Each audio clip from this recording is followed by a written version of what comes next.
Les agradezco mucho su participación. Gracias a todos los y las asistentes que nos acompañan. Yo te dejo el uso de la voz, Ricardo. Buenas tardes. Gracias. Muchísimas gracias. Pues se me encomendó esta tarea de ser el presentador y moderador de esta agradable y espero muy enriquecedora mesa. En la mesa, recordar que está bajo el marco de la Semana de Investigación 2022 y mencionar el título de la mesa, que lleva por nombre Política y Perspectivas Democráticas. Nos acompañan el doctor René Validio Sandoval. Un segundo, tengo aquí las semblanzas. No quería dejar pasar la oportunidad. Es sociólogo mexicano, doctor en Ciencias Sociales y Políticas por la Universidad Iberoamericana, Ciudad de México, y ha sido profesor de instituciones nacionales e internacionales a lo largo de 40 años. Va a ser muy breve la semblanza, que no me va a dar el tiempo para mencionar los currículums de los tres acompañantes.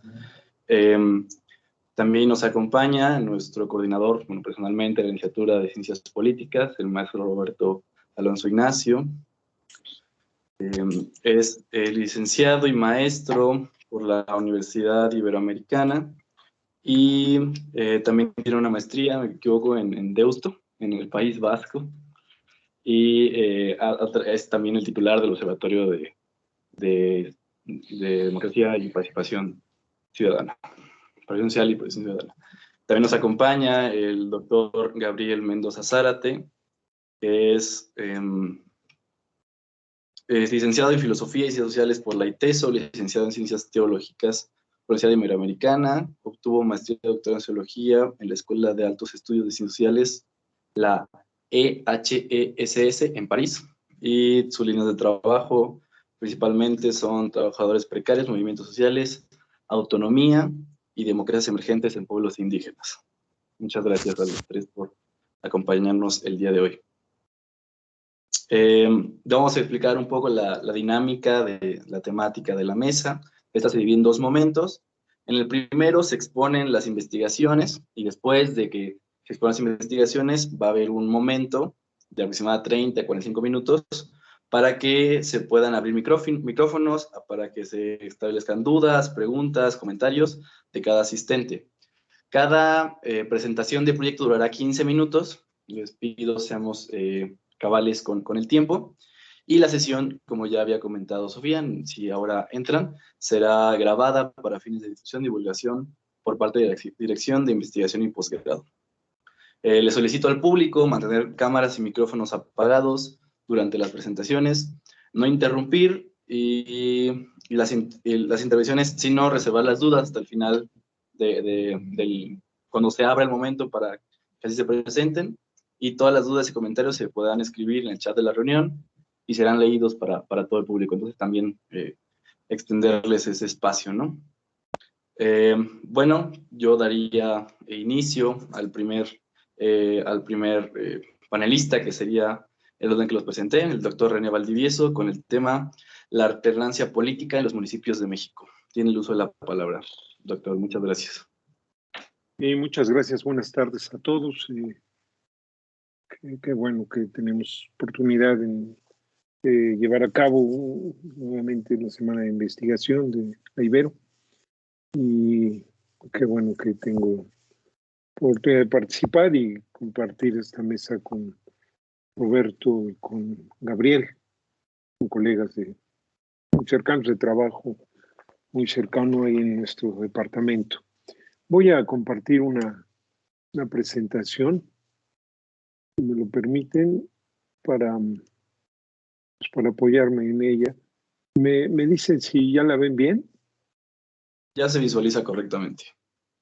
Bueno, muy bien.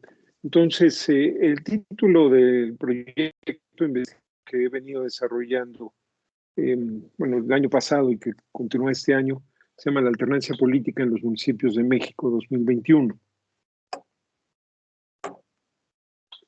El objetivo de este proyecto ha sido estudiar la alternancia en los gobiernos municipales de todo el país en el siglo XXI. Sencillamente es eso, la alternancia en los gobiernos municipales del siglo XXI. El tema de la alternancia es realmente relevante porque se ha incluido desde hace muchos años, tal vez desde hace unos 30, 40 años, en la discusión sobre la democracia local. Incluso en el ámbito teórico, en el ámbito de la ciencia política, de la sociología política, desarrolló toda una línea de temas que iban de la alternancia a la liberalización política y a la transición, toda la discusión de los académicos y los intelectuales que estuvieron desarrollando el tema de la transición, en muchos casos, de acuerdo a distintos contextos, sobre todo en América Latina, tuvieron que venir para atrás al tema de la liberalización política y a veces más para atrás o paralelo a la liberalización, el tema de la alternancia. El tema entonces es fundamental y es parte esencial de la democracia electoral, sobre todo porque es un tema de democracia electoral en la unidad administrativa y de gobierno más pequeña del país, que es el municipio. Yo no dejo de reconocer que ahora ya en algunas entidades tenemos comunidades administrativas, pueblos y comunidades, pero generalmente dependientes del municipio, con muy bajos niveles de autonomía, etcétera, etcétera. Entonces, por eso, administrativa y gubernamentalmente, la unidad o la entidad más pequeña es el municipio. Y además el municipio, reconozcamos que es el gobierno más cercano a la población. Además, si recorremos la historia política y la historia de las contiendas electorales en el país, encontramos que las más importantes luchas por la democracia se han dado en municipios. En León, en 1945, que fue la primera, una masacre terrible. San Luis Potosí también, con Nava, el primer Nava. Juchitán también, otra represión muy fuerte. En Zamora, en Mexicali, aquí mismo en Puebla, en 83, etcétera, ¿no? Y así podríamos ampliar más la lista. Diversos autores sostienen que la democracia política en México transitó del nivel micro de los gobiernos municipales a nivel macro, gobierno federal.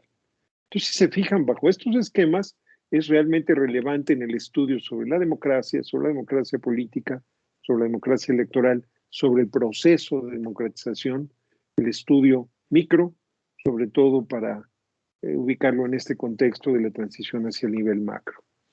El proyecto lleva 3 etapas en su desarrollo. La primera etapa fue estudiar de 2000 a 2013, porque acuérdense, es estudiar todos los gobiernos municipales de México en todo el siglo XXI, hasta donde vamos. La primera parte fue entre 2000 y 2013, esto no lo desarrollé en la Ibero, lo desarrollé en otro lado. Comenzaron a mostrarse algunas tendencias. Esto ya incluso fue publicado en una obra con alguna universidad. El segundo periodo de estudio, la segunda etapa, abarcó de 2013 a 2019. Y aquí de inicio se mostró consolidación de algunas de las tendencias que ya habían empezado a mostrarse en el primer periodo. Pero en este periodo, en este segundo periodo, después de que se empezaron a consolidar algunas tendencias, vino la ruptura de 2018. Estos trabajos se han presentado y han sido ampliamente discutidos en 2 eventos internacionales. Y la tercera etapa abarca 2020, 2021, 2022. Actualmente el proyecto desarrolla 2022, pero digamos que esta es parte de esta última etapa de estos 3 ciclos, aunque en 2020 hubo 2 elecciones nada más. Las tendencias más claras y definidas las empezamos ya a ver.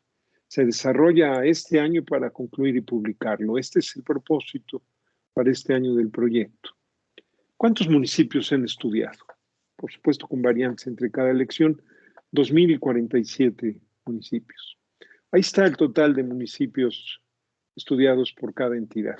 Y este dato es preciso y es muy exacto. O sea, son porque contamos contra los datos que tenemos electoralmente y eso es lo que hemos hecho. ¿Por qué 2047? Porque recuérdense que hay municipios que no se rigen por el sistema de elecciones constitucionales, sino que son por usos y costumbres. En la literatura, la más actual que encontré y estuve revisando mucho, marca 421 municipios por usos y costumbres en el país, de los cuales 406 están en Oaxaca, el resto en Chiapas, Guerrero, Michoacán, Baja California Sur y Tlaxcala, que tiene ahí algún caso que parece que está en conflicto, pero hay que rescatarlo como tal. Si se fijan, hay aquí un detalle, 406 que son los el número de usos y costumbres de Oaxaca, y si sumamos Oaxaca, que está en el lugar 30 más 153, nos da 559, cuando Oaxaca tiene 570 municipios. Estamos buscando la explicación, ya prácticamente la tenemos en términos de toda esta variación que ha habido de año tras año, porque hay municipios que en un año han desaparecido, hay municipios que en otros años han surgido, hay municipios que eran usos y costumbres y han abandonado el sistema de usos y costumbres, etcétera. De ahí la posible variación. ¿Cuántas elecciones han tenido las entidades? Básicamente 3 grupos. Bueno, 2 grupos y uno alcalde. Hidalgo, que ha tenido 6 elecciones en el siglo XXI, elecciones de ayuntamientos. Los siguientes estados, entre los cuales está Puebla, que han tenido 7, y la gran mayoría del país, 20 estados, que han tenido, perdón, 18 estados que han tenido, o 19, que han tenido 8 elecciones en lo que va del siglo XXI. En total, ¿cuántas elecciones ha revisado el proyecto? 15,407 elecciones. Le hice rápido, pero ha sido un trabajo de mucho tiempo. Estoy abarcando los 3 periodos, por supuesto. Y aquí llama la atención, es evidente, cuáles son los estados más pesados, donde más elecciones ha habido en función de la cantidad de municipios que tienen. Estado de México, Jalisco, Oaxaca, Veracruz y el mayor, Puebla. Oaxaca en municipios sería el mayor, pero como tiene una gran cantidad de municipios por usos y costumbres, no aporta la mayor cantidad de elecciones para estudio. Se construyó un índice, no tiene ninguna ciencia, porque me han dicho, ya inventaste un índice, pues no tiene ninguna ciencia, solamente para relativizarlo, que lo he llamado el índice de alternancia. Y no es más que dividir el total de alternancias que ha tenido cada municipio entre el total de elecciones que ha tenido ese mismo municipio. Sacamos entonces el índice de alternancia por cada municipio y después pues, sacamos el promedio por estado. El valor máximo es 1. Implicaría que la alternancia se ha presentado en todas las elecciones realizadas. El valor mínimo es 0. Eso significaría que ha triunfado siempre el mismo partido o alianza y que no ha tenido alternancia. Y ahí tenemos el índice de alternancia por los promedios por estado. Si se fijan, tenemos 12 estados que están por debajo del promedio. El promedio es bajo. Esto ya lo hemos checado en algunos otros países de América Latina y es un poco más alto, pero no como en comparaciones muy estrictas, pero es un poco más alto. Entonces, aquí tenemos un promedio de 0.56, que está un poquito arriba de la mitad. Tenemos 12 entidades que están por debajo y unas muy bajas. Tamaulipas y Coahuila y Nuevo León están realmente muy bajas en su índice de alternancia. Y por el otro lado, tenemos las que están por encima del promedio. Puebla está en 23º lugar con 0.6. Y destacan Morelos y Tlaxcala, que tienen índices de alternancia realmente muy altos. 0.74 y 0.80, que son realmente muy altos. Si lo vemos en mapas, este es un mapa del índice de alternancia por municipio, promediado por estado, y las entidades que están en rojo son las entidades que están por debajo del promedio nacional. Ahí está para todos los que dicen que el norte es el lugar más democrático y bla, bla, bla. Ahí está. Las entidades que tienen el índice de alternancia más bajo están totalmente concentradas en el norte del país, como lo pueden ver. Está Estado de México, la Ciudad de México, que por supuesto tiene un índice de alternancia bajo. Acuérdense que ha sido gobernada amplísimamente por el PRD durante prácticamente 20 años del siglo XXI. Por eso está muy baja su índice de alternancia, y Yucatán. Si vemos el índice de alternancia, el número de municipios por entidad con índice de alternancia que es 0, ¿cuántos municipios tienen estas entidades con un índice de alternancia 0? O sea, que no ha habido alternancia. Eso es lo que significa el 0.0. Encontramos que los 17 municipios que están ahí señalados, los primeros, han tenido al menos una alternancia en el periodo. Por eso no tiene ningún municipio que esté con este indicador, con este índice en 0. A partir de la Ciudad de México, hay un municipio y una alcaldía en la Ciudad de México que tiene índice de alternancia 0, y después viene en aumento hasta llegar a Yucatán, que tiene 4 en el periodo, y Nuevo León 5. Pero Nuevo León es relevante, porque ese 5 representa casi el 10% de sus municipios, por eso es muy alto, y por eso destacan estas dos entidades. Ahí los vemos, entidades que no tienen municipios con índice de alternancia en 0 y las que tienen mayor cantidad de municipios. Llama la atención esta concentración que hay ahí en el centro occidente, una cosa así. Eso será ya motivo de explicación final. El número de municipios por entidad, vamos al revés, los que tienen las entidades, ¿cuántos municipios tienen que tienen índice de alternancia con valor 1? O sea, que ha tenido alternancia en todas las elecciones. Los primeros 12 entidades, los primeros 12 indicadas ahí, no tienen algún municipio con alternancia total. Punto. Ahí están. La elección 2018 cambió, 21, 18 y 21 cambiaron muchas cosas. Antes sí había, por eso estos cortes ya temporales que tenemos en el estudio, ¿no? Pero en este momento, ya incluyendo los datos de 2021, no hay 12 entidades que no tienen algún municipio con total alternancia y luego empiezan a aumentar. Aguascalientes, Durango, etcétera, que tienen 1, luego Guanajuato, Guerrero 2, Jalisco, Morelos 3, Oaxaca 5, Puebla 6, etcétera. Y por último, Tlaxcala y Veracruz, que tienen 22 municipios con índice de alternancia de valor 1. O sea que todas las elecciones del siglo XXI han tenido alternancia. Para Veracruz, 22 representan un poco más del 10%, pero para Tlaxcala representan más de una tercera parte. Esto podría suponerse, no, pues que bárbaro, Tlaxcala es muy democrático y todo eso. Hay toda una explicación, solo la adelanto, no es objeto de esta presentación. Tlaxcala, el transfugismo es el pan nuestro de cada día. Entonces, en una elección están con un partido, al siguiente se van con otro y se llevan grupos importantes, por eso creemos que por ahí puede ir la explicación. Ahí está, municipios, entidades que tienen municipios con índice de alternancia 1, están en blanco, tienen, por supuesto, Tlaxcala y Veracruz son los que destacan. ¿Qué sigue en el proyecto ya prácticamente para terminar? Primero, estamos realizando una revisión exhaustiva de todos los municipios en todo el periodo. ¿Por qué? Porque nos hemos dado cuenta que muchas veces las publicaciones de los institutos electorales, que son totalmente heterogéneas, incluso con el terrible problema que hay algunos que presentan nada más los resultados casi por casilla, por montones así de secciones o alguna cosa así, y en PDF.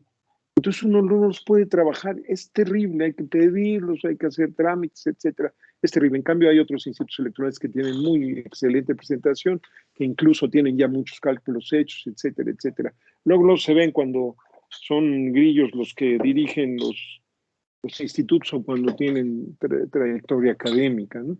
Segundo, estamos revisando resolutivos de tribunales electorales para identificar cambios que se hayan realizado, ya sea por vía jurídica o por elecciones extraordinarias que implicaron que estuvieran instalados consejos municipales, a lo mejor presididos por algún partido, alguna cosa así, pero eran consejos municipales, no era autoridad municipal, y resulta que hubo una elección extraordinaria después, mientras el Instituto Electoral publicó los resultados. Entonces estamos revisando, es una revisión fina ya de todo el siglo XXI, de todas las 15,000 y pico elecciones, para poder tener la certeza.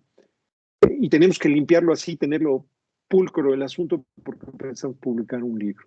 Tercero, estamos dando seguimiento a las elecciones extraordinarias en todo el país. Hay fechas diferentes. Esto es una desgracia. Cuando yo estaba entregando el informe que nos pidió la Dirección de Investigación de nuestra universidad, lo estaba yo redactando y me llegó una alerta en el cual el Tribunal Electoral de Veracruz acababa de anular la elección de Veracruz. Fíjense cuánto tiempo después. Bueno, pues entonces dije, esto muestra que es imposible tener un resultado ya definitivo. Pero no solo fue eso, sino que además, bueno, se entregó el informe y todo eso, como a las 2 semanas, 3 semanas, el Tribunal Electoral del Poder Judicial de la Federación echó para atrás ese acuerdo. ¿Se fijan? Entonces, y el Instituto Electoral publica una cosa y después tiene que cambiarla, no la cambia oportunamente, etcétera, y eso nos origina problemas. Entonces, 4. Estamos actualizando los resultados para tener los índices de alternancia definitivos y el origen destino de las alternancias. Esto es muy importante. Por lo que les estoy señalando atrás, hay en teoría 27, y subrayo en teoría, 27 elecciones extraordinarias en todo el país, 27 municipios que fueron anuladas sus elecciones en el 2021, aunque no lo sabemos si son todas, porque todavía estamos encontrando que hay discusiones y hay asuntos legales no resueltos. Por eso, tener los índices de alternancia definitivos pueden variar en algún nivel, y el origen, destino de las alternancias, esto lo tendremos hasta que se realicen las elecciones.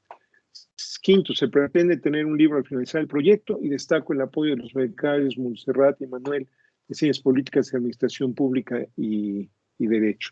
Ya para terminar, solo les enseño lo que tenemos de cada entidad. Miren, esto es Tlaxcala, las alternancias municipales del siglo XXI. Así lo tenemos de todos los estados.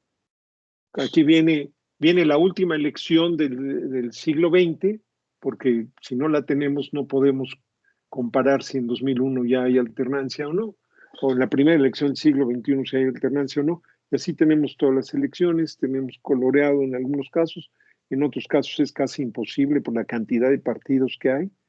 Entonces, así lo tenemos, y esto ya con apoyo ahorita lo señalo. Esta es la última diapositiva. Pero esto es lo más rico que tenemos. No solo tenemos aquello, sino que tenemos ya establecido por una programación, un algoritmo que agradezco a mi hijo que está conectado ahorita aquí viendo esta presentación, me ayudó el hacerlo, que hemos podido identificar esto de origen y destino de las alternancias. Esto es sumamente valioso. Ya 2 partidos de Puebla y eventualmente uno nacional, porque ya entré en contacto con alguien, quieren conocer todo el resultado final de este trabajo. Ya en su momento lo veremos, ¿no? Pero esto es realmente importante porque nos va a permitir, por ejemplo, saber cuántas alternancias fueron teniendo origen el PRI al PRD por estado y por país. Esto ya lo tenemos por todos los estados, pero insisto, tiene que modificarse y revisarse en función de que vayamos actualizando los datos.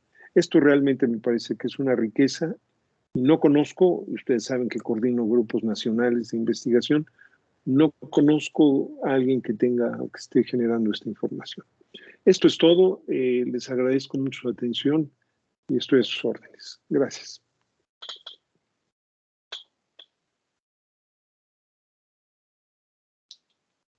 Muchísimas gracias, doctor. La verdad que sí, se ve un trabajo muy profundo y creo que va a tener muy buenos resultados. A continuación, cedo la palabra al maestro Roberto Ignacio Alonso Muñoz, que con el tema de Observatorio de Participación Social y Calidad Democrática. Adelante, maestro. Gracias, Ricardo, y gracias, René, por tu exposición. Yo me temo que voy a meter un poquito de ruido, más que presentar resultados de investigación, la manera que fui convocado a este espacio y por el tema o el nombre que le pusieron a la mesa, Política y Perspectivas Democráticas, quisiera aprovecharlo para plantear datos y preguntas que podrían orientar un programa de investigación en torno a las democracias en nuestra región, o quizá mejor alrededor de lo democrático de nuestras complejas, conflictuadas y contradictorias sociedades. Estoy siguiendo un texto que elaboré para esta tarde. Recientemente, en una reunión entre colegas de la AUSJAL, la Asociación de Universidades Jesuitas de América Latina, una reunión en la que nos encontramos delineando los trabajos iniciales de una nueva iniciativa surgida de la obra colectiva Crisis y Desencanto con la Democracia en América Latina, que consiste en la creación de un observatorio latinoamericano de la democracia. Un colega sostuvo que la democracia es un diseño institucional pensado para sociedades que ya no existen, de donde podríamos seguir que la democracia se ha quedado corta o bien ha sido rebasada en tanto dispositivo político institucional para enfrentar con éxito los problemas que nos atraviesan particularmente en nuestra región latinoamericana. Simpatizando o no con la idea, la retomo como punto de partida para comenzar a problematizar y abrir la discusión sobre la democracia en un momento político singular en el país, caracterizado principalmente por la polarización y en algunas ocasiones por el análisis simplificado que el entendimiento de la realidad en polos acarrea. Primero conviene decir que el tremendismo de la idea citada podría atajarse si apuntamos que referirnos a la democracia sin más resulta impreciso, sobre todo para efectos analíticos. De manera que podríamos contextualizar que el diseño institucional, que a decir de algunos ya no es pertinente para las sociedades actuales, pareciera ser el de las democracias de origen liberal, representativo y occidental, cuyos alcances se han visto limitados, tal vez atrofiados, ante el avance de una racionalidad neoliberal que las ha vaciado de contenido, reduciéndolas en buena medida al momento electoral, es decir, a una sola de sus dimensiones. Algunos autores las llaman democracias de baja intensidad, una categoría que resulta, por cierto, útil para plantear su cara contraria como parte de un horizonte de posibilidades. La democracia electoral o procedimental es quizá la esencia de la democracia como régimen político. Una definición minimalista de democracia recoge indiscutiblemente este componente junto con las libertades asociadas a la realización de elecciones libres, justas e imparciales. Con la democracia electoral se tramita la disputa por el acceso y la ocupación de las instancias de poder, un poder, por cierto, de suyo disminuido por lo dicho anteriormente, pero es insuficiente ante el cúmulo de problemas y deudas sociales que por las mismas razones desconocen muchas veces este mecanismo al no participar en él. No así su interés de involucrarse y comprometerse en diversos asuntos públicos. Reducir la democracia a su dimensión electoral o bien vaciar de contenido sustantivo a la democracia como régimen político y más allá como forma de vida, equivale a reducir la ciudadanía al rol de electores, electoras, disociando del compromiso con lo público y lo común otro tipo de comportamientos políticos igual o tal vez más determinantes en la configuración de lo público. Habitamos sociedades democráticas, puesto que mal que bien en nuestras sociedades tenemos citas electorales cada 6, 4 o 3 años, pero al mismo tiempo vivimos en sociedades profundamente antidemocráticas porque el edificio de representatividad al que le damos forma de tanto en tanto, que ratificamos o revocamos en cada jornada electoral para usar dos términos en boga, no solo no cumple las expectativas de representación en la toma de las decisiones públicas, sino que seguidamente las pervierte al representar los intereses de unos cuantos y no los de las grandes mayorías. Así lo recogen encuestas de opinión a escala regional. 73% de las y los latinoamericanos estima que nuestros países están gobernados por unos cuantos grupos poderosos en su propio beneficio. En México esta percepción la tiene 67% de la población y llega al 93% en países como Paraguay. Trazos como estos son los que en México están detrás de lo que algunos autores han llamado crónica del desencanto democrático o estancamiento en el desarrollo de la democracia. Un proceso que en los últimos años, dicho sea de paso, no ha quedado al margen de las tendencias globales de erosión democrática. Paradójicamente han sido décadas en las que ha emergido un andamiaje institucional con diseños de mayor control político, vinculado en buena medida a una sociedad civil organizada, exigente, creciente y profesionalizada. Aunque son distintas, las expresiones siguientes coinciden en denotar críticamente un proceso fallido: espejismo democrático, democracia vulnerada, democracia estancada, democratización frustrada, democracia interrumpida, la transición democrática como mito o democracia insuficiente. Pero otra vez, ¿de qué democracia estamos hablando cuando señalamos que no estamos exentos de procesos de erosión democrática? ¿Qué tipo de democracia es la que se juzga en la opinión pública o desde ciertas evaluaciones en las que típicamente los países del norte global ocupan las primeras posiciones mientras que los países del sur global se ubican en las últimas? Más aún, ¿qué entiende por democracia una persona encuestada a la que se le pregunta sobre su apoyo a esta o su grado de satisfacción con ella? ¿Satisfacción en función de qué cosas? La crisis de la democracia es una crisis general o presente sobre todo en sociedades atravesadas por la desigualdad, la violencia, la corrupción y la impunidad. Somos testigos en México de una crisis de la democracia por su franco deterioro o de un resurgimiento de esta con mayor politización, participación e involucramiento en los asuntos públicos, polarización incluida. Es la democracia liberal y representativa que aún en medio de dificultades y hostilidades le ha sido funcional al capitalismo, la única forma posible de democracia en nuestros días. ¿Están destinadas otras formas emergentes de democracia y autonomía política a lo periférico? ¿Responde la democracia que conocemos a un tipo de sociedad que ya no existe y ello da cuenta del momento crítico que cruza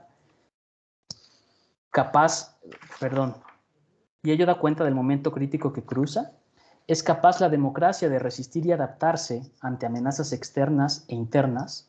¿De qué mecanismos, en todo caso, dependería la capacidad de resiliencia de un sistema democrático? ¿Es compatible la democracia con el populismo? ¿En qué intersección puede darse una relación virtuosa y no una amenaza para la democracia?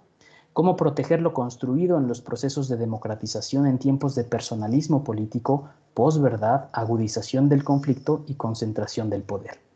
Hacernos estas preguntas en este momento es sintomático de lo que 2018 ha supuesto, un punto de inflexión en el desarrollo de la democracia mexicana, tanto desde el punto de vista de la transición democrática, por la crisis en el sistema de partidos que ha representado para un relato que se aferraba al horizonte de la consolidación democrática por la vía de un figurado pluralismo político, como desde el ángulo del realineamiento político y la recuperación de un relato secuestrado por la partidocracia por la vía de la canalización del malestar acumulado. Dicho de otra manera, no parece ser menor barruntar que atestiguamos la disputa por el relato mismo de la democracia como toda batalla política.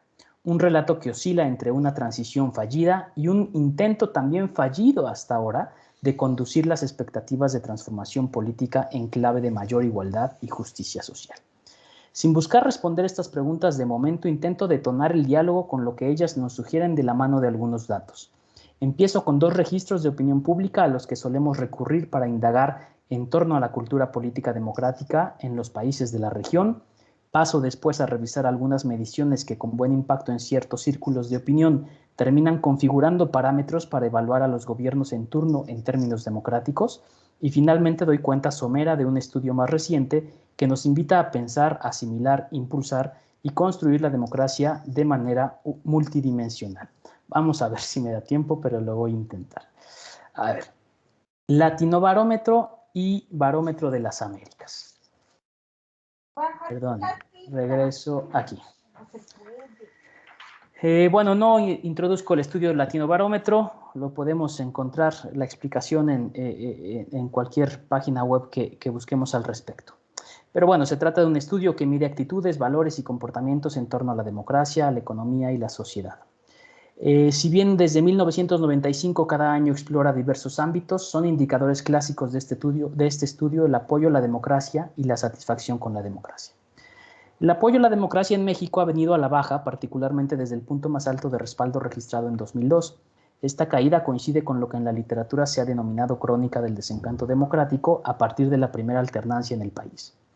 También se observa una ligera recuperación vinculada a los resultados electorales de 2018.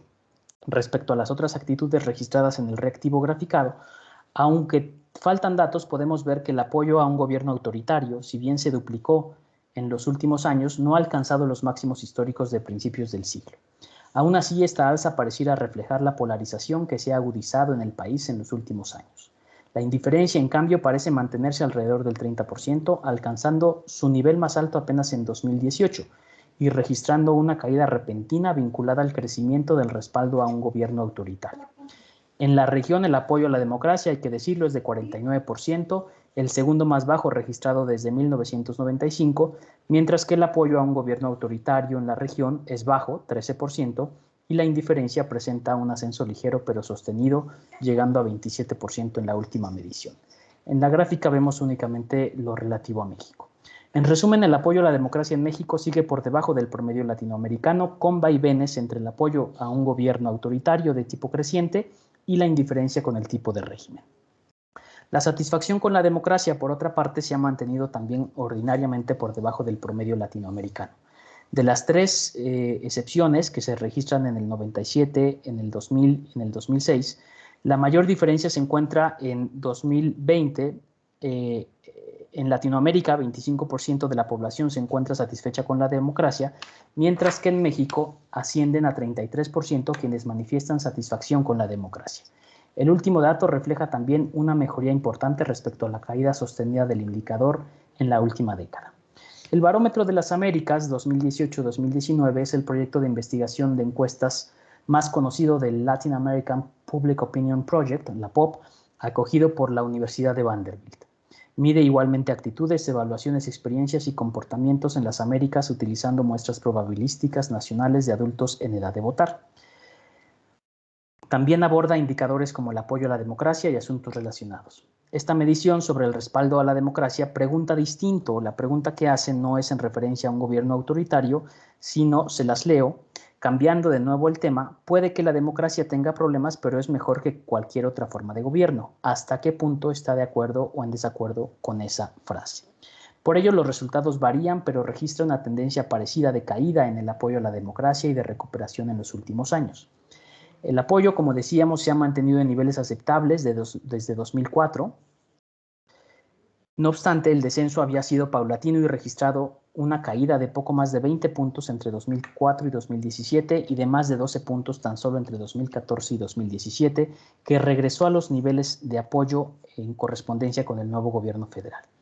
A diferencia de la pregunta relativa al apoyo a la democracia del Latinobarómetro, que contrasta la democracia con un gobierno autoritario, el Barómetro de las Américas pareciera reflejar una opinión crítica de apoyo a la democracia, esto es, la democracia como la forma de gobierno menos mala, con errores pero preferible.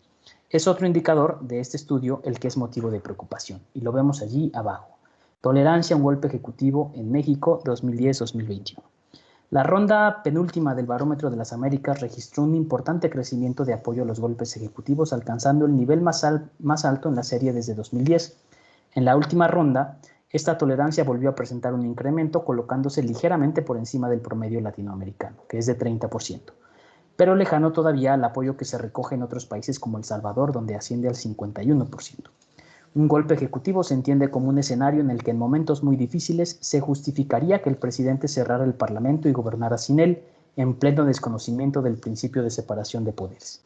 Este registro es motivo de preocupación ante la tendencia de concentración de poder del actual presidente con el apoyo por la vía civil del poder militar. Voy a pasar rápido, muestro de manera veloz por cuestiones de tiempo otros datos, particularmente el índice de democracia que presentó recientemente la unidad de inteligencia del semanario británico The Economist, lo que publica anualmente desde 2006, donde vemos pues, que México cayó ya a la clasificación de los regímenes híbridos. No me detengo por cuestiones de tiempo en esto. Y podemos ver también debajo la evolución en el ranking de ese mismo índice, así como la visualización de las categorías que esta evaluación realiza en el caso mexicano, ¿no? Donde vemos sobre todo que lo que arrastró al país a esta clasificación debajo de los 6 puntos fue el indicador de cultura política. Un índice parecido, aunque pues más vinculado a la idea de Estado de Derecho, de Estado democrático de derecho, es el del World Justice Project, el índice de Estado de Derecho que también se hace a nivel subnacional en México y donde vemos igualmente una caída en las categorías que examino. Paso rápidamente, voy a tomarme un par de minutos más, espero que no haya inconveniente, para compartirles el detalle de este último estudio que presento, que se trata de una revisión reciente de la democracia alrededor del mundo que ofrece el Instituto Videm, alojado en la Universidad de Gotemburgo, y su proyecto Variedades de Democracia. Se trata de un enfoque multidimensional y desagregado que supera las concepciones liberales o electorales de la democracia y hace referencia a 7 principios normativos que forman parte del núcleo de la idea de democracia: electoral, liberal, mayoritario, consensual, participativo, deliberativo e igualitario. Variedades de la democracia se construye de forma compleja y colectiva. Me salto un poquito este asunto de la metodología, pero si quieren luego podemos retomarlo. Me fijo sobre todo en lo que vemos en pantalla, cómo han evolucionado los 5 índices de alto nivel que construye este estudio en el caso de México. La evolución de los resultados contenidos en los reportes de 2017 a 2021 permite observar que México registra una ligera disminución en el índice de democracia electoral, una baja un poco más pronunciada en el índice del componente liberal, pocos cambios tanto en el índice del componente igualitario como en el índice del componente participativo y una caída más notable en el índice del componente deliberativo. Haciendo un zoom al último reporte, el mejor comportamiento de México se registra en la democracia electoral, mientras que sobresalen como claras dimensiones de la democracia a profundizar los componentes igualitario y deliberativo. Trato de cerrar en un minuto, si me lo permiten. Los datos de Latinobarómetro, voy a dejar de compartir porque ya no hay más datos de momento. reportan que la llegada de López Obrador significó una mejora en los indicadores de apoyo y satisfacción con la democracia. La convicción, no obstante, de optar por la democracia en vez de un gobierno autoritario o algo más, no ha recuperado los niveles de amplio respaldo, lo que parece indicar un malestar crónico con la forma como se ha vivido la democracia, aumentando ya sea el apoyo franco a un gobierno autoritario o la indiferencia con el régimen político. Esto guarda relación con el indicador de satisfacción con la democracia, que si bien registra una mejoría importante, presentaba una evolución negativa, siendo todavía pronto para afirmar que el quiebre será sostenido. La evaluación positiva de la democracia, como ha sido experimentada, apenas alcanza a dejar satisfecha a una tercera parte de la población. Aún así, México es el cuarto país más satisfecho con la democracia en América Latina. ¿A dónde conduce tanto malestar? Es de llamar la atención que el apoyo a un gobierno militar, aunque no es mayoritario, es creciente en América Latina hasta alcanzar 31% de apoyo en la región, mientras que 51% de las y los latinoamericanos opinan que no les importaría si un gobierno no democrático llega al poder con tal de que resuelva los problemas. En México es 52% el que opina de esta manera. A propósito de los datos del Barómetro de las Américas, más allá de confirmar el impacto positivo del triunfo de López Obrador en el apoyo a la democracia, preocupa notablemente la tolerancia a los gobiernos unipersonales por la vía de la concentración del poder ante circunstancias adversas como podría serlo una pandemia, un episodio de crisis climática o uno de crisis económica. ¿Estamos ante un rasgo de época? Es el caso mexicano en términos de la expansión del poder militar en la esfera civil, un ensayo para la conformación de un gobierno militar por la vía civil. Tanto el Latinobarómetro como el Barómetro de las Américas recogen actitudes, experiencias y comportamientos ciudadanos. Pero ¿qué capa de la democracia dejan ver las evaluaciones que echan mano tanto de encuestas como de la opinión de expertos, que sería el caso del Índice de Democracia de The Economist y del Índice de Estado de Derecho del World Justice Project? El análisis, y voy cerrando, ahora sí, perdonen que me haya tomado unos minutos más. El análisis multidimensional del proyecto Variedades de la Democracia reafirma la importancia de concebir y aproximarnos a la democracia desde sus diferentes dimensiones, superando los contornos de su carácter procedimental liberal y ampliando su estudio hacia dimensiones de carácter sustantivo que dan cuenta de nuevos y viejos desafíos. Aún en aquellos países que suelen encabezar los índices de democracia liberal y electoral, donde pareciera que la democracia no está en crisis, existen retos en materia de igualdad, participación y deliberación. No al nivel de una crisis, pero sí como una ampliación del alcance de lo democrático. La democracia en el mundo, cerrando esta reflexión, tendría desafíos diferenciados según la región o el país. Esto, no obstante, solo puede plantearse si se ensancha la mirada analítica sobre la democracia, dando lugar incluso en aquellos países que suelen ocupar los primeros lugares de los rankings globales a su fortalecimiento.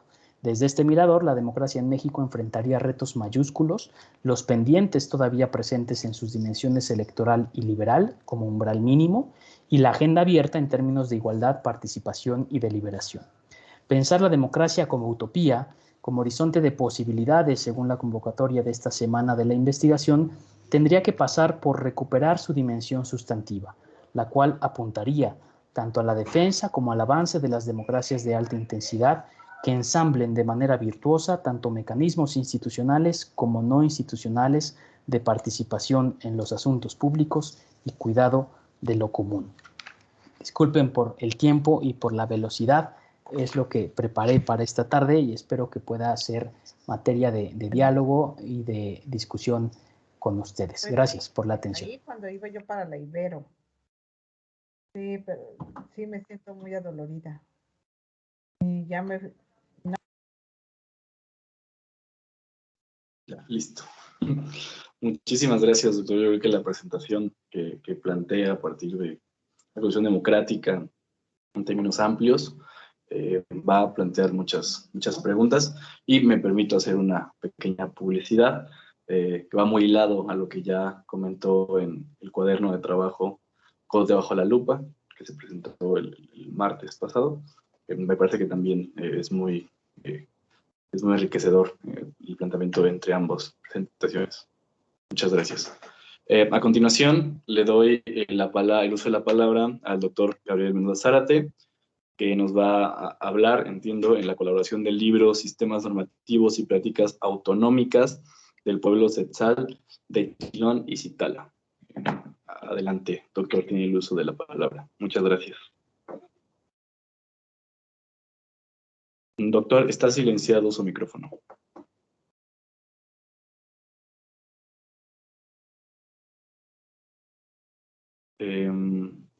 ¿Lo logran escuchar? No, no se escucha, doctor.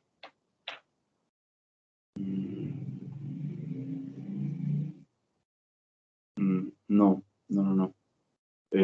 Hace rato lo escuchábamos bien. Vamos a permitir unos segundos.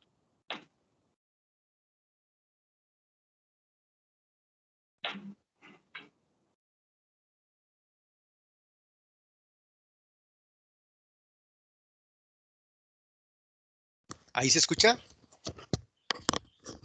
Ahí ya se escucha, doctor. Muy bien, pues buenas tardes a todos, bienvenidos a esta sesión. Pues yo quiero hacer también unos comentarios más bien pues generales sobre lo que he estado trabajando en este último tiempo como parte también del Observatorio de Participación Social y Calidad Democrática junto con Roberto. O sea, nos interesa mucho el tema de más que hablar de la democracia, de las democracias, ¿no? De las diferentes expresiones de la democracia que podemos tener pues en México y en el mundo, ¿no? Creo que estamos llegando en un momento de reflexión, como decía ya Roberto, de encontrarle los límites a la democracia representativa y a la democracia liberal procedimental, ¿no? Vemos que creo que hay un micrófono abierto. Sí, en un segundo lo silencio. Gol. Sí, está viendo el fútbol. Sí, sí. Así atiende la semana que va. Bueno, entonces, estos límites a los que hemos llegado con la democracia procedimental, la democracia liberal, pues hace que nuevamente volteemos a ver otras expresiones de la democracia que no son la democracia en su forma más acabada, que es la democracia representativa, ¿no? Entonces, si no vemos otras formas de democracia, en ese sentido, mi interés ha sido investigar esas otras formas de democracia, esa democracia emergente, ¿no? Que está en distintos espacios, experiencias democráticas que se dan en un terreno no institucional, no institucional, no en la institucionalidad política y jurídica actual, ¿no? Sino que son emergencias que se dan en otros niveles en la base, ¿no? Creo que estamos volviendo otra vez a eso que decía el doctor René Valdivieso, de cómo la democracia o la democratización, a mí me gusta hablar más de democratización que de democracia, cómo la democratización comenzó de lo local, ¿no? De los municipios, y desde ahí empezaron la democratización para empujar la transición democrática hasta el ámbito nacional, y ahora estamos viviendo nuevamente otro momento parecido, porque es en lo local precisamente donde están emergiendo estas nuevas democracias, estas democracias emergentes, estas democracias que no son la democracia representativa, sino son la democracia participativa, ¿no? No sé si ustedes han leído un libro de Dussel, que precisamente el esquema que pone Dussel para entender la crisis democrática y la democracia como estamos, él habla de que la democracia, pues o sea, lo que ha pasado en esta crisis es que se ha separado el pueblo de la democracia, ¿no? O sea, el pueblo, los ciudadanos son los que poseen esta potencia democrática, ¿no? Lo que él llama la potencia, y cómo se ha separado de esta que él llama la potestas, es decir, el poder político institucional, ¿no? Si bien el poder emana precisamente del pueblo, lo que forma la democracia sustantiva son las decisiones del pueblo, es la participación del pueblo en los procesos de decisión colectiva. Entonces, lo que ha pasado actualmente es esta separación entre esta potencia que tiene el pueblo, este poder democrático que tiene el pueblo, con esta potestas, esta representación institucional, ¿no? Donde se deposita se delega ese poder, ¿no? Las instituciones son un poder delegativo, dice Dussel, dice la teoría política, ¿no? Entonces, es lo que ha pasado. Entonces, estas emergencias democráticas lo que hacen precisamente es reivindicar ese poder que se ha quedado en la delegación, ¿no? En este fetichismo de la delegación, como le llama Dussel, la reivindicación de este pueblo es volver otra vez a tomarlo en sus manos. Y para esto yo quiero compartirles un video que a mí me ha impresionado mucho y después comentaré más sobre la investigación que estoy haciendo, pero este video de una de las actoras de este movimiento social. Yo principalmente, mi investigación se basa en Chiapas, en dos procesos distintos. Uno es la constitución de un gobierno comunitario por el sistema interno, por el sistema normativo interno en los municipios de Chilón y Zitalá, y el estudio de un movimiento social que se llama Movimiento en Defensa de la Vida y el Territorio, que también tiene presencia en más de 10 municipios en Chiapas, ¿no? Pero quiero presentarles este vídeo donde una de estas protagonistas de celtales con las que yo estoy trabajando lo que ella entiende por democracia. A mí me impresionó porque, o sea, la democracia no es solamente una representación política, sino que es una experiencia. Y los ciudadanos se sienten dentro de la experiencia democrática cuando ven que sus decisiones colectivas tienen repercusiones en la vida social. Entonces, permítanme hacerles esta presentación. No sé si creo que se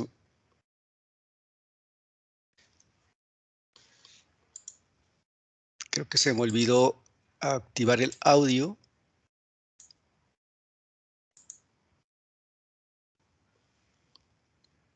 Me llamo Pascuala Vázquez Aguilar.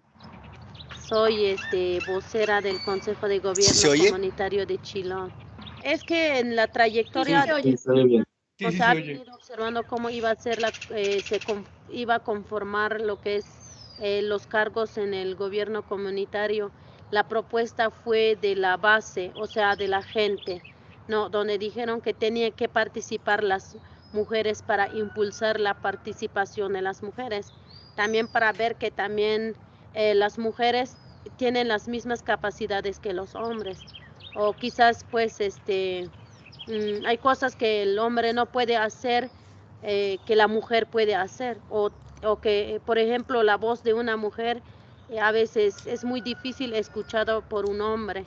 Y entonces ese fue el objetivo de que también se elija mujeres para escucharle la voz de sus compañeras y transmitir la voz de sus compañeras mujeres también. Cuando se vino conformando el gobierno comunitario, primero se había elegido en una asamblea Se tomaron los acuerdos en una asamblea llamada regionales, donde se juntaban diferentes regiones que conforman el municipio. Y entonces en esa base decidieron que se nombraran los coordinadores, los que van a coordinar en diferentes regiones. Y entonces se nombraron los coordinadores, pero fue a base de la asamblea. Y entonces a partir de los coordinadores se nombraron promotores. Los promotores que la misma comunidad se baja la voz a que la comunidad debe de elegir un promotor para promover lo que es el gobierno comunitario. Y entonces se eligieron los promotores en las diferentes comunidades. Y ya de los promotores, cuando empezamos a ver de que ya había fuerza, y entonces ya se optó por nombrar los voceros del Consejo de Gobierno Comunitario. Y es ahí pues donde en una asamblea también se convocó a nivel regional, porque el municipio Chilón está conformado por diferentes regiones. Y entonces en estas regiones se convocó a la asamblea donde salieron hombres y mujeres ya para nombrar pues la vocera o los voceros. Depende de quién quiere elegir la base, si es un hombre o una mujer, y entonces optaron por nombrar un hombre y una mujer. Y entonces pues en esa asamblea pues ya fue que me eligieron a mí. Fue así como de sorpresa, ¿no? Llegué en la asamblea y dije también pues de que iba a proponer a alguien para que nos represente pues. Y mi idea era nombrar un hombre, no una mujer. Y ya cuando resulta que ya estando en esa asamblea y se vio pues de que no hay un interés personal como lo hacen los demás, los partidos políticos. Ellos lo hacen por un interés personal. En cambio, en este caso no era por un interés personal, sino que fue de la decisión de la base. Y la base tampoco buscaron a alguien, por ejemplo, que es muy político o que es el más inteligente o no sé. Lo vieron por la sencillez de la persona. Optaron por esa persona de su forma de ser, si es respetuoso, si es tranquilo, si obedece, si es muy, muy tranquilo la persona. Y entonces optaron por sus características que por el interés de que se ve muy inteligente o algo así, no. Y entonces tampoco eligieron a una persona que tiene dinero, porque lo que hacen los partidos políticos es de que eligen, no es porque eligen, simplemente ellos se autoeligen y van a la comunidad, se presenta, yo soy yo soy el candidato, ¿no? Pero en este caso hay una diferencia, porque aquí lo que se vio, bueno, desde mi punto de vista, yo vi que hubo esa palabra que le dice mucho la democracia. ¿Por qué? Porque participaron hombres, mujeres, jóvenes, señoritas, y todas participaron. Hubo una conexión como entre todos, ¿no? De qué esta va a ser y cómo lo vamos a hacer, porque habían propuesto 4 personas. Y entonces a quien nombraba a la persona y la persona que nombraba a su candidato tenía que pasar a describir cómo es, si obedece o no. Y entonces a partir de esa descripción que dieron, y entonces la gente estuvo atento escuchando. Y entonces ahora vamos a la elección. ¿Quién queremos que sea? Y entonces se hizo la elección. Primero dijeron que se iba a levantar nada más la mano. Y dijeron, no, porque si es así, a veces 2 veces levantan la mano. Mejor hagamos una fila. Y entonces nos formamos, las que fuimos elegidas, nos formamos enfrente y entonces los hombres y mujeres jóvenes, señoritas, ya buscaron su candidato, quién querían que quedara como la vocera. Y entonces se hizo la fila y entonces como 3,000 personas pasaron en mi fila y entonces es ahí pues vi que esa sí es la verdadera democracia. Y a pesar de que yo no les ofrecí nada, yo no les llevé nada, pues, y entonces se ve que esas personas tienen esa necesidad del cambio. Y es por eso, pues, de que yo también estoy luchando por ellos, por la confianza que depositaron en mí. Y entonces yo no los puedo defraudar y tengo que seguir, aunque no tengo sueldo, aunque yo, pues, con sufrimiento, a veces pasamos hambre todo el día, pero yo lo hago por esas personas que vi sus caras ahí enfrente de mí. Vi cómo hacían esa fila queriendo tener un cambio, y entonces por esas caras que vi en aquel día que me nombraron, por eso sigo luchando también. Y no, pues no tengo sueldo, no tengo nadie quien me pague, pero yo sé que Dios algún día me va a pagar por este servicio que le estoy dando para mi pueblo.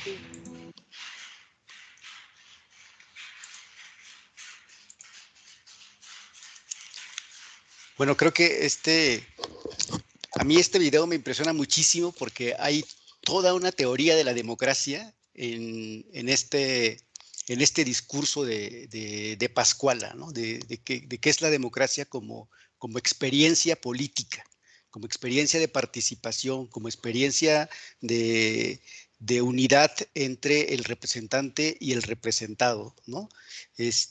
Como pues una experiencia distinta a la que conocemos como democracia, ¿no? En el ámbito representativo. Esta es una descripción fina que hace Pascuala de esta democracia emergente que surge desde abajo, desde la organización comunitaria, y que tiene diversas expresiones. Aquí vemos una expresión desde una comunidad indígena, desde un municipio indígena que está organizándose para elegir a sus autoridades por medio de su propio sistema normativo. O sea, lo que dice Pascuala está en que ya no creen en los partidos políticos, ¿no? En estas, como en la comunidad de Pascuala, como en muchas comunidades indígenas, porque precisamente lo que hicieron los partidos en mucho tiempo fue pues dividir a la gente, ¿no? Crear conflictos, porque siempre eran los mismos partidos políticos, los mismos caciques de estas regiones, y están en este movimiento actual de reivindicar ese derecho a la participación política, ese derecho a ser una democracia distinta o una democracia verdadera, ¿no? Esto que dice Pascuala o sea, para mí eso es la democracia, ¿no? Cuando hay una unidad entre los representantes y los representados, donde se puede tener confianza en el representante, ¿no?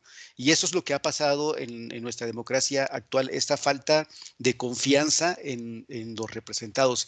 Y eso pues se ve en esta emergencia de distintos movimientos sociales, de distintos grupos que a distintos niveles van reinventando esta práctica democrática, esta experiencia democrática. Y en Chiapas, bueno, una expresión, pues es la expresión de las juntas del buen gobierno de los zapatistas. Otra expresión es el gobierno comunitario que por la vía de facto están haciendo en Chilón y Citalá, en contra de la vía institucional actual, ¿no? O sea, no hay una lucha jurídica porque se reconozca este gobierno autónomo que están haciendo los indígenas del pueblo celtal, tanto en Chilón y Citalá. Entonces hay una lucha jurídica para que se reconozca esta otra democracia. Y ha sido difícil la lucha jurídica porque precisamente la única democracia aceptable es la democracia representativa. Si no es por la vía de partidos, no se toma en cuenta estos otros modos democráticos, lo que Boaventura de Sousa y otros llaman ahora la demodiversidad, ¿no? Esta diversidad, este pluralismo de experiencias democráticas que existen, ¿no? Está en ese sentido también el movimiento en la defensa de la vida y el territorio, que es otro de los procesos que yo estudio y acompaño en Chiapas, pues es el intento de cómo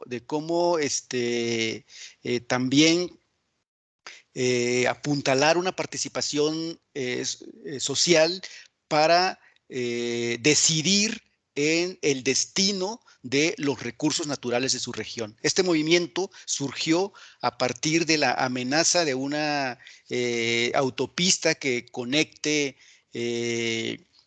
San Cristóbal de las Casas con Palenque. Ahora vemos que es un proyecto pues importante porque va a conectar una ciudad turística como San Cristóbal con otra que es Palenque, donde arranca el tren Maya, ¿no? Entonces es ampliar ese corredor que atraviesa precisamente el territorio de estas comunidades. Y a partir de esa amenaza, estas diferentes comunidades se han organizado en este movimiento social, reivindicando su derecho a la autonomía, a la libre determinación y a decidir qué tipo de desarrollo quieren, ¿no? ¿Qué tipo de sociedad quieren? ¿Qué tipo de proyectos sociales quieren en su región? Y que no se les imponga un proyecto como este proyecto comercial y turístico de esta supercarretera.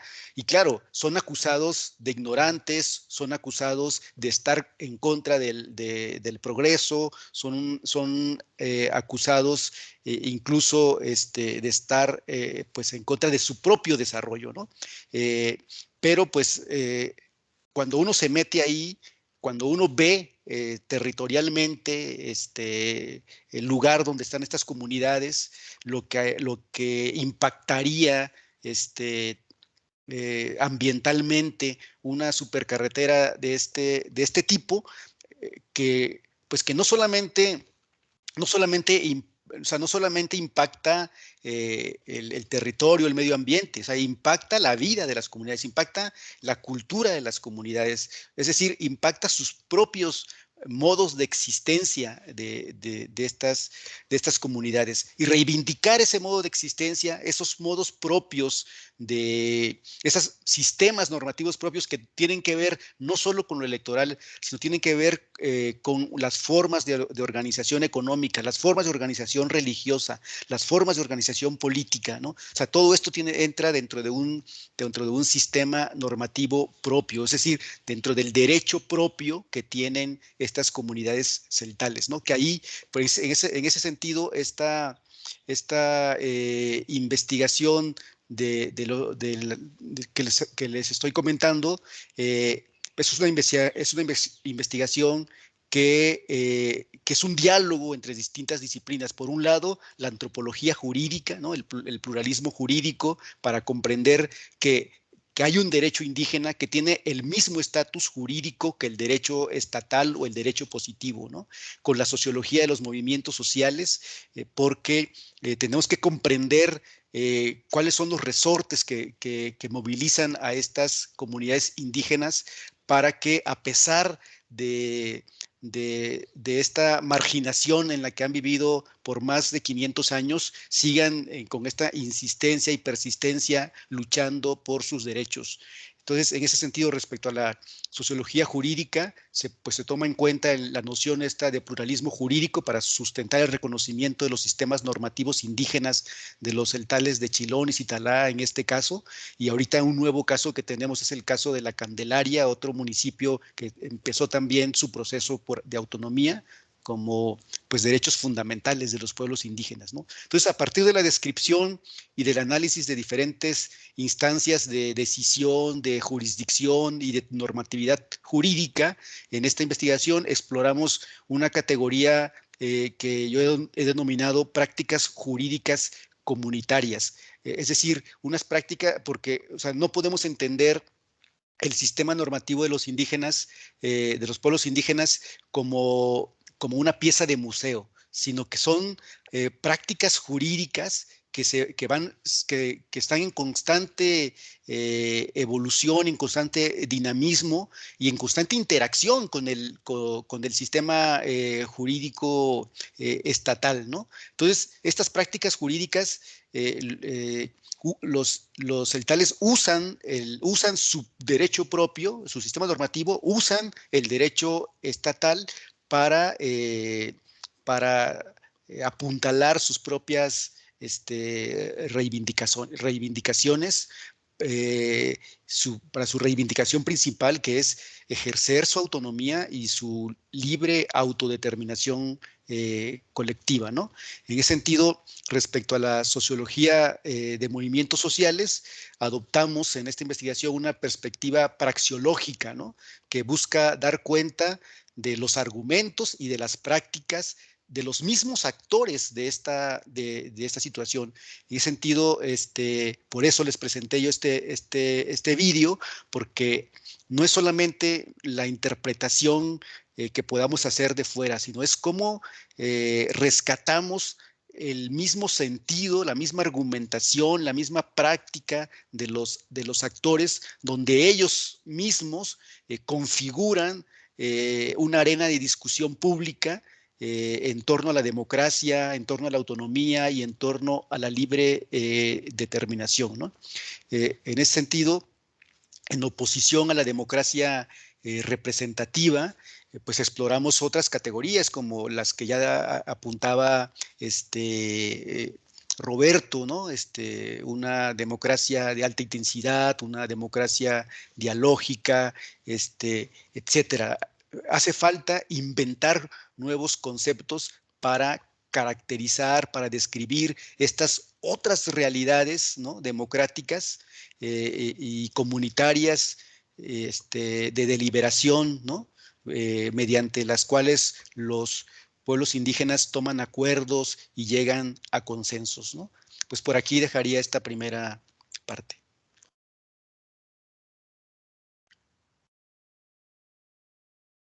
Muchísimas gracias, doctor Gabriel Mendoza. Pues a continuación pasaríamos al espacio de preguntas, de comentarios. No sé si tengan manos alzadas. Es el momento para alzarlas y para hacernos saber sus dudas y comentarios. También se agradecería que si la pregunta va dirigida a algún investigador en específico, se mencionara, y si no en general, también se mencionase así, ¿no?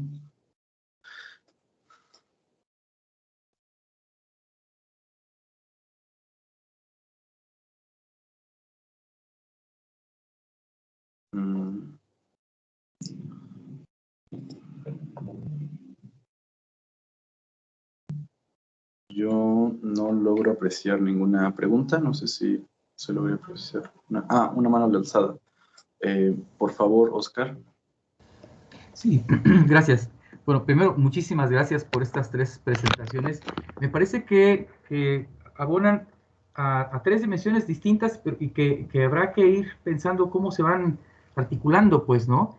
Por un lado, creo que el trabajo que René ha venido haciendo en los últimos años, que yo digo que es fascinante, porque nos permite ver muy bien cómo esta, yo no llamaría una evolución, sino esta dinámica particularmente compleja en la que se ha ido construyendo el edificio del poder, ¿no? Y las formas en que se va distribuyendo, y un sistema de actores, pues, muy dinámico, que nos pone de cara, creo yo, por un lado, sí, con todas las contradicciones y los asegúnes que le podamos poner al tema electoral y digamos, al sistema de construcción de representaciones del poder, de representación de intereses, que podría estar de acuerdo en cualquier crítica que se pueda hacer eso, lo tenemos como algo, unos problemas, pero muy robusto, que es muy dinámico. Entonces me parece que la radiografía que hace René con todo el grupo de investigación a nivel nacional, pues nos permite ver con nitidez ese sistema de actores, cómo se está comportando y cómo se están movilizando las manifestaciones sociales en torno a eso, pues. Entonces yo creo que ahí hay un tema que, diría, no es suficiente descalificar este modo de democracia representativa, sino me parece que hay que entrarle, como lo hace René, a esos detalles, ¿no? De cómo se están comportando incluso a nivel regional, para tratar de entender esas dinámicas sociales, políticas y culturales que están detrás de sus comportamientos. Me parece que hay un aporte fundamental ahí. Sin embargo, evidentemente creo yo, lo que nos muestra Roberto en términos de la opinión pública, ¿no? De la manifestación sobre la calidad que ese sistema implica, me parece que hay que atenderlo con mucha profundidad, pero hay que construir indicadores, claves, etcétera, para poder entrarle a eso.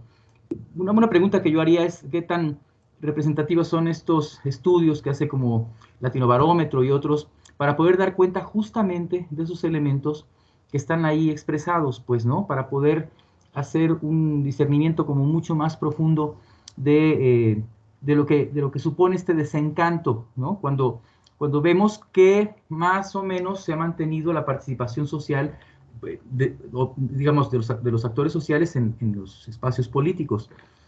Y por último, creo que hay un reto interesante de articulación entre estas formas de democracia comunitaria o de escala municipal que atienden a esos sistemas normativos particulares y a las prácticas que le corresponden, con este otro sistema que tiene una escala otra, pues, ¿no? De la democracia representativa.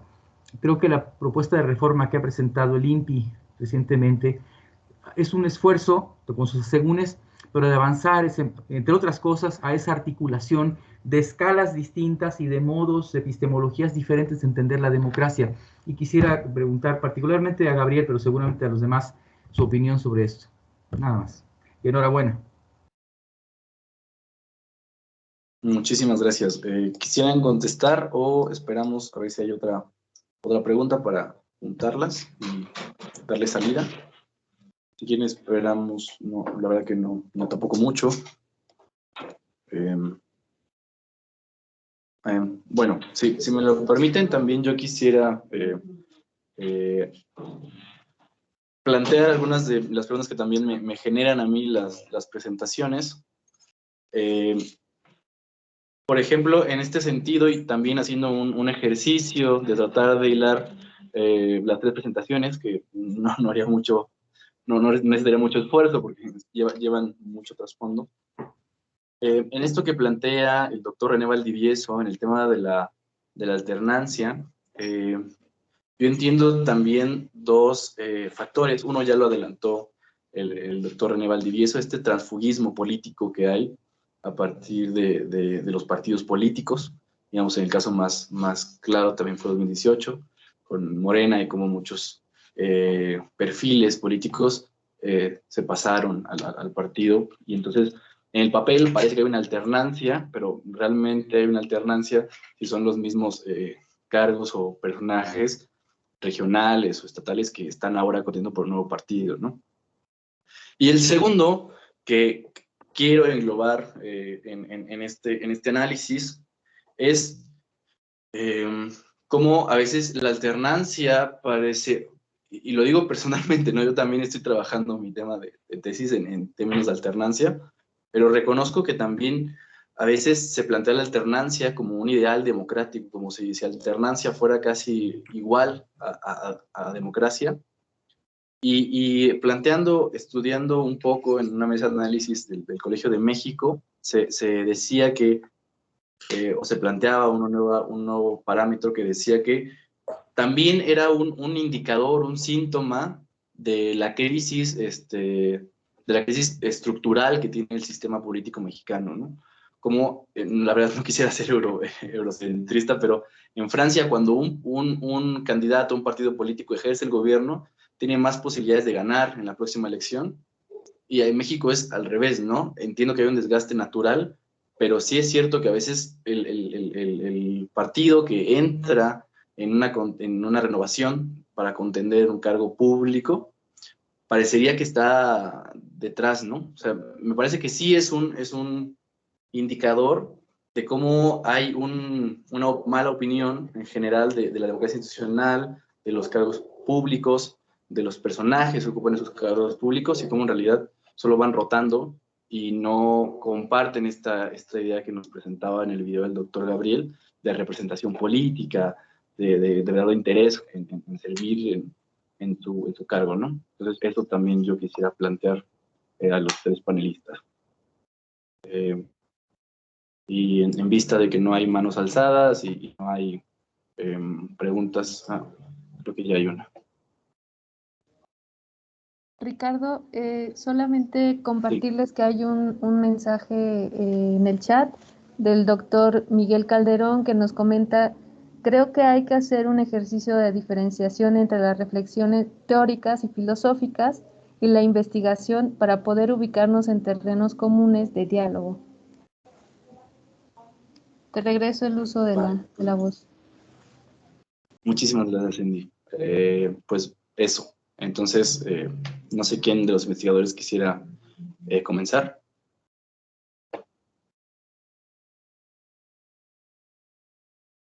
Doctor Gabriel, por favor. Sí, gracias, Ricardo.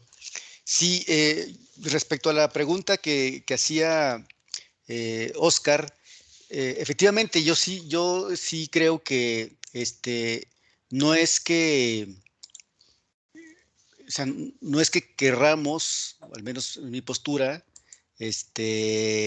anular la democracia representativa liberal, ¿no? O sea, este tipo de democracia, bueno, hay que tenderla en el contexto, en su contexto histórico, ¿no? O sea, la democracia, representativa, pues es un avance en los sistemas políticos, en contra de los sistemas monárquicos o absolutistas, ¿no? En ese sentido, pues en el mundo moderno, la democracia representativa, pues es fruto de una lucha social también, ¿no? Pero precisamente lo que pasó históricamente es que ese sistema moderno de representación política, pues fue el que de alguna manera se ha privilegiado, ¿no? Y la democracia se ha reducido a esa sola forma de democracia, y pues despreciando a las otras que siempre han existido, ¿no? A las otras formas democráticas que siempre han existido. Entonces, efectivamente, yo creo que ahora se trata, pues de voltear a ver esas otras expresiones de ese pueblo que sigue ahí, en diversas manifestaciones, pugnando porque sus decisiones, porque no son tomados en cuenta en las decisiones que afectan su vida colectiva, ¿no? En ese sentido, creo que para promover la participación social sí hace falta instituciones, ¿no? O sea, instituciones que tomen en cuenta esas otras formas de participación social y que tienen cabida en los sistemas políticos actuales, ¿no? Es decir, que estas otras formas de democracia pueden y necesitan complementar la democracia representativa. Y yo creo que este tema que toca Oscar de las escalas o de los niveles es muy importante, porque efectivamente tampoco las democracias directas pueden implementarse en todas las escalas, ¿no? Pero yo creo que sí habría que abrir nuestra perspectiva democrática en un juego de escalas, ¿no? Es decir, en qué momentos podemos tener mecanismos de democracia representativa y en qué momentos necesitamos mecanismos de democracia directa, ¿no? Bueno, y últimamente en nuestro estado hemos tenido ejercicios de eso, ¿no? O sea, ejercicios pues todavía no totalmente transparentes, ¿no? Pero sí hay un intento en recuperar estas otras formas democráticas, ¿no? Por medio del plebiscito, por medio de la consulta, etcétera, ¿no? Pero yo sí creo que tenemos que avanzar cada vez a darles más apertura, legitimidad a estas otras, estas otras maneras, ¿no? pero, y que estas otras maneras tengan verdaderamente impacto en las decisiones, por ejemplo, en las decisiones parlamentarias, ¿no? Pero sí, yo estoy de acuerdo en esta integración en diferentes escalas de diferentes democracias, ¿no? O sea, necesitamos un pluralismo democrático.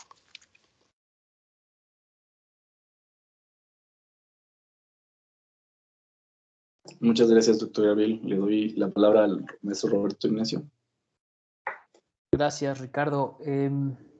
Bueno, yo quisiera subrayar esto que ha notado Gabriel. Bueno, primero me disculpo porque lo anticipé, que conste que lo anticipé. Lo mío no son resultados de investigación ni avances. Son reflexiones, son apuntes y son preguntas que nos estamos haciendo un grupo de personas en el marco de la creación de este Observatorio Latinoamericano de la Democracia, que si bien está preocupado, ¿no? Hay de inicio una alerta por procesos de erosión democrática, me parece que nos estamos proponiendo tratar de entender más allá de eso, cómo es que se está concibiendo la democracia e incluso cuáles serían las expectativas de la gente en torno a la democracia, tratando de ubicarla en un plano, pues como lo trabaja este proyecto de BIDEM y lo sostuve en mi presentación en un plano multidimensional. Aún así que introdujo un poco de ruido y que quizá, como ha comentado Miguel, no están dadas, digamos, las condiciones para un terreno común de diálogo. Yo pienso que sí hay posibilidad de discusión. Creo que mi intervención, en medio de la intervención de René y la de Gabriel, pues justamente pues permitió introducir esa visión de complementariedad o de articulación, como lo comentaba Oscar en su participación, a propósito de, yo le llamo como el ensamblaje necesario entre los mecanismos institucionales que pasan evidentemente por las instituciones de la democracia representativa y los mecanismos no institucionales que, como bien lo pudimos notar en la participación de Pascuala en el video que nos compartió Gabriel, pues también dan cuenta de otro tipo de criterios de orden democrático, como lo serían, y yo así al menos lo intenté recoger, la inclusión en la toma de decisiones, ¿no? La participación en términos de método, pero también de búsqueda dice Pascuala, de conexión, decía Gabriel, de unidad. Tercero, la justificación de las decisiones, ¿no? Y eso tiene que ver con un elemento sustancial de la rendición de cuentas, ¿no? El elemento no solamente de la explicación y de la sanción, sino fundamentalmente la justificación, por qué se argumenta en favor o por qué uno se forma en la fila de cierta persona, y el criterio de representación, ¿no? Que está asociado más a una visión desde la responsabilidad común, desde el servicio. Y me parece que ese ensamblaje es necesario en nuestras sociedades, donde sí, yo sí creo, porque hice muchas preguntas, pero sí podría, digamos, sostenerme en la afirmación de que la democracia de tipo representativo en sociedades, como yo decía al inicio, complejas, conflictuadas y contradictorias como las latinoamericanas, pues sí está haciendo agua. Y hay un malestar. Dudo ahí si es con los valores de la democracia, con la democracia misma como posibilidad. Más bien me alineo a pensar que es con la forma en que esa democracia ha sido concretada, ¿no? Y entonces, bueno, ahí creo que coincidimos René y yo, porque así lo hemos manifestado en otros espacios, con la institucionalidad política, ¿no? No tanto con los valores democráticos, que me parece que están detrás incluso de las reivindicaciones sociales, pues, que vemos en comunidades y pueblos originarios, o que vemos también en las calles de Chile, de Colombia, de Bolivia, de Ecuador, etcétera, ¿no? Y finalmente, bueno, sobre los estudios, yo creo que la riqueza de este tipo de estudios de opinión pública, Latinobarómetro, Barómetro de las Américas, reside, bueno, evidentemente sí tienen una metodología que creo que les da seriedad. En el caso del Latinobarómetro estamos hablando de 20,000 entrevistas que se realizan en 18 países. La cobertura del Barómetro de las Américas es mayor, es de 34 países en la última ronda, 2020-2021, pero que su riqueza está sobre todo en la perspectiva histórica que nos dan, ¿no? Y en la evolución de ciertos indicadores, ¿no? Que preguntándolos cada vez, ya sea anual o bianualmente, pues sí nos permiten dar cuenta de su evolución, que luego habrá que contrastar, ¿no? con realidades concretas, y que representativos quizá de quienes están participando y experimentando esta democracia representativa. Dudo mucho que lleguen a ser representativos de expresiones democráticas marginales o de la periferia, como las que nos compartió Gabriel, y que abonan justamente a esta idea de la demodiversidad, ¿no? de reconocer la democracia en plural. Bueno, eso es lo que quería señalar. Muchas gracias, maestro. Doctor René Valdivieso. Sí, muchas gracias.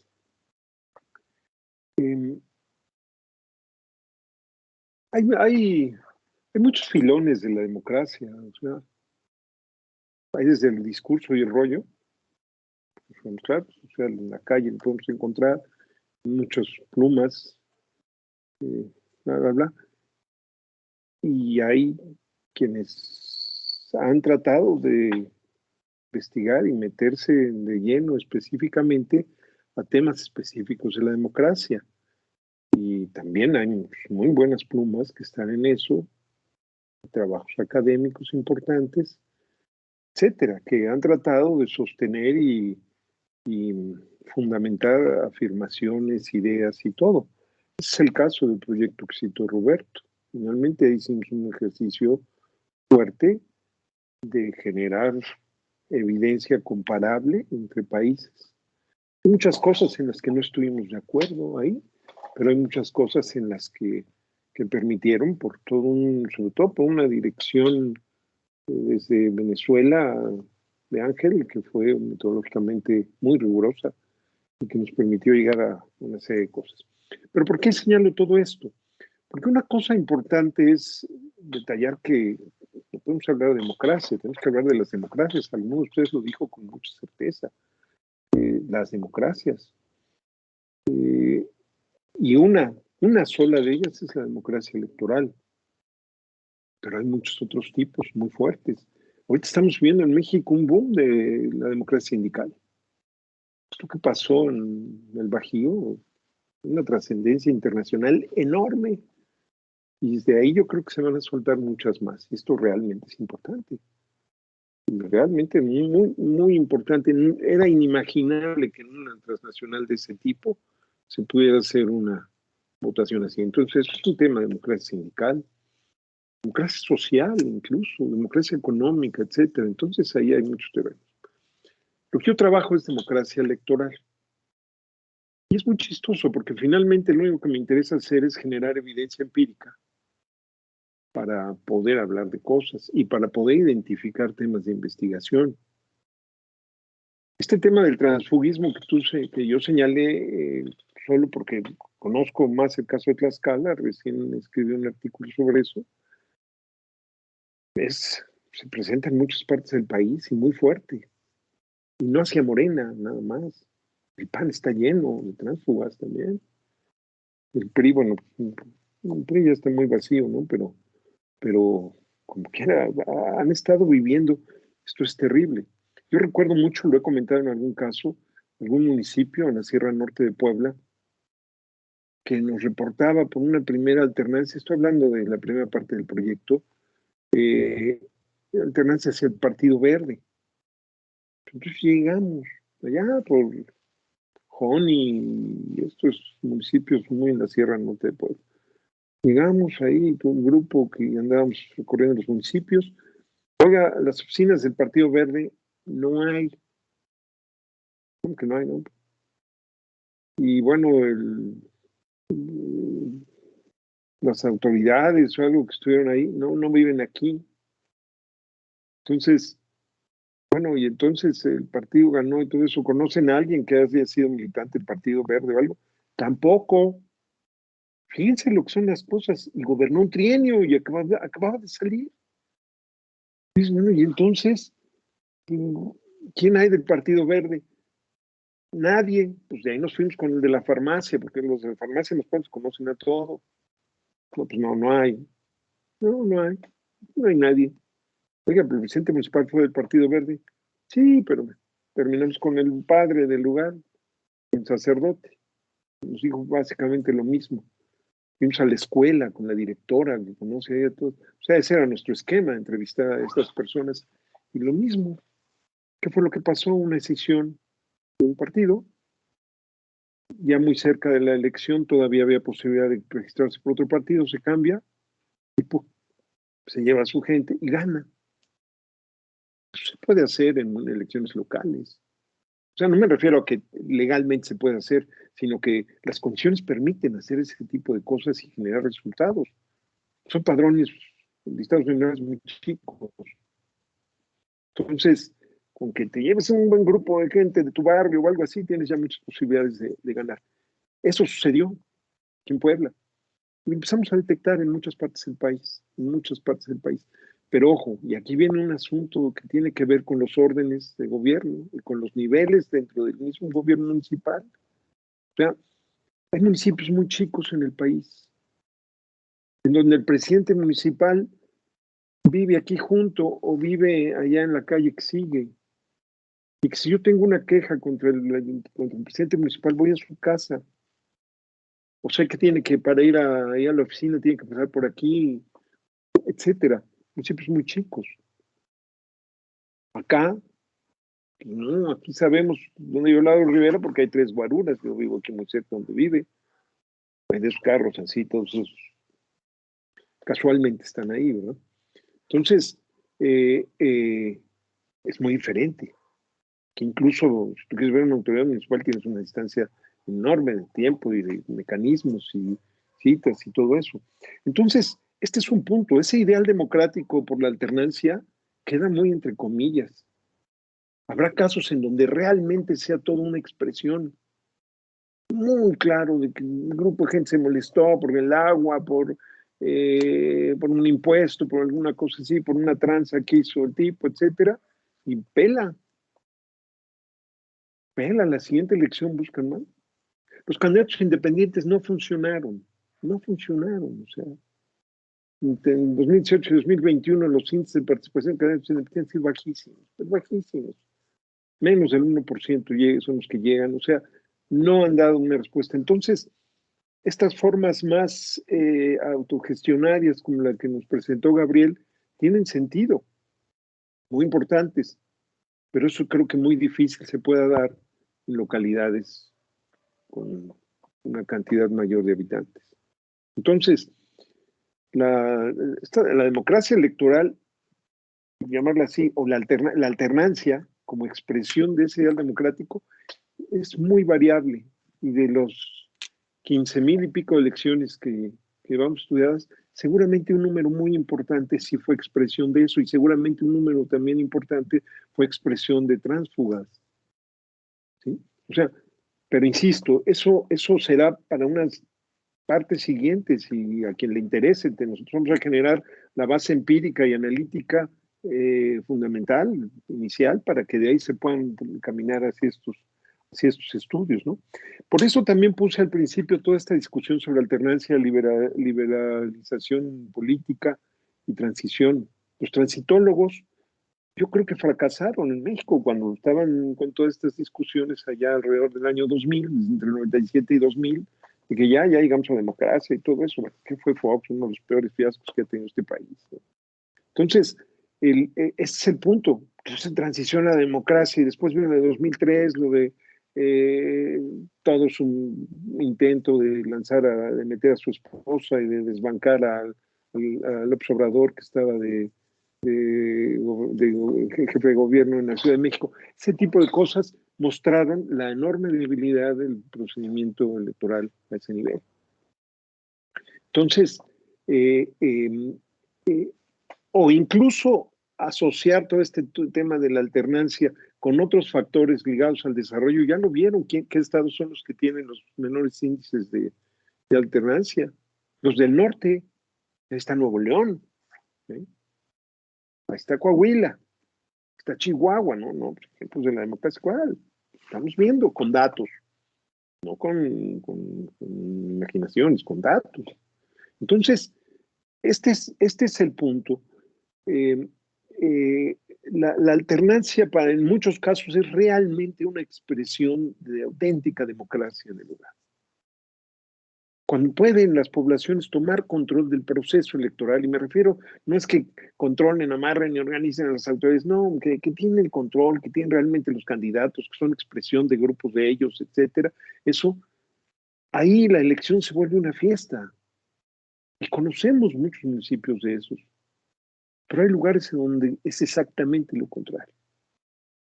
Entonces, parte de toda esta clasificación que vamos a ver va a dejar claro, y lo que se empieza a ver, como lo enseñé en la última diapositiva que enseñé, si alcanzaron a ver, no me detuve en eso, los principales intercambios, origen, destino de la alternancia estaban entre el PRI, el PRD, el PAN, el PT, el PRI, punto. Ahí se concentra todo. Entonces, ¿qué tenemos de alternancias en el país? Parecería que hay que verlo por estado, claro, evidentemente, pero un intercambio entre muy pocas fuerzas políticas. Este es un dato ya.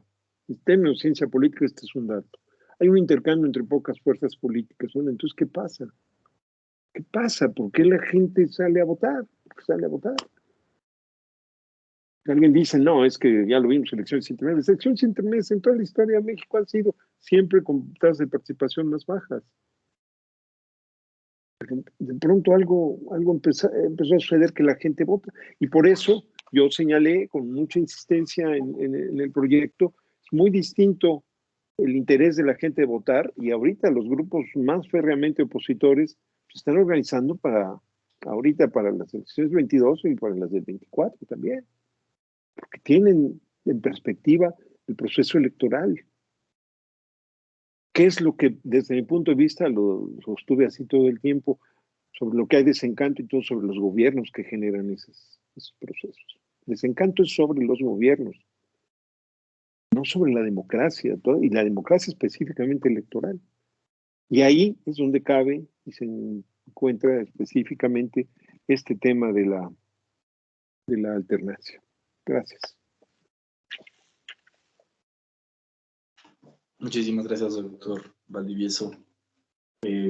Pues en vista de que no hay manos alzadas ni preguntas en el chat, pues yo daría por concluida la mesa. Le agradezco profundamente a los tres investigadores, a los tres profesores que participaron en el panel, al doctor René Valdivieso, al maestro Roberto Ignacio Alonso, al maestro Abel Mendoza y a todos los asistentes, a todas las personas que pudieron acompañarnos y nos brindaron con comentarios o con alguna pregunta. Pues muchísimas gracias. Al contrario, gracias a ustedes. Gracias, Ricardo. Muchas gracias. Hasta luego. Nos acompañaron. Gracias al apoyo técnico.